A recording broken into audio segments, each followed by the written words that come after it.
Assalamualaikum warahmatullahi wabarakatuh. Perkenalkan, nama saya Renata Julianti Hartono, mahasiswa Ilmu Komunikasi Universitas Muhammadiyah Yogyakarta. Pada video kali ini, saya akan menjelaskan tentang analisis naratif. Narasi berasal dari kata Latin nare yang artinya membuat tahu. Dengan demikian, narasi berkaitan dengan upaya untuk memberitahu sesuatu atau peristiwa. Atau dengan kata lain, analisis naratif yaitu representasi dari sebuah peristiwa atau rangkaian peristiwa-peristiwa. Narasi sendiri memiliki 3 karakteristik. Yang pertama, rangkaian peristiwa. Sebuah narasi terdiri atas lebih dari 2 peristiwa di mana peristiwa satu dan peristiwa lain dirangkai. Yang kedua, narasi tidak random dan mengikuti logika tertentu. Ada urutan atau sebab akibat tertentu sehingga 2 peristiwa berkaitan secara logis. Yang ketiga, dalam narasi ada pemilihan, jadi tidak hanya sekedar memindahkan peristiwa ke teks cerita. Dalam narasi selalu terdapat proses pemilihan dan penghilangan bagian tertentu dari peristiwa, berkaitan dengan makna yang ingin disampaikan atau jalan pikiran yang hendak ditampilkan oleh pembuat narasi. Narasi itu sendiri hadir untuk khalayak, dan karena itu apa yang disajikan oleh narasi haruslah relevan dan sesuai dengan pengalaman khalayak.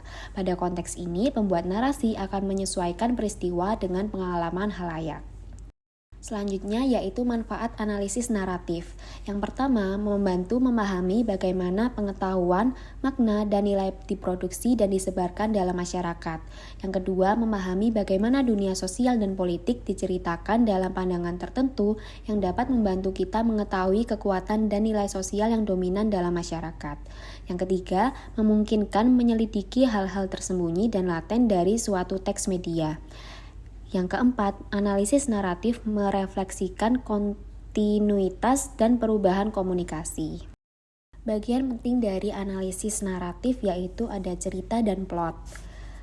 Cerita atau story yaitu urutan kronologis peristiwa.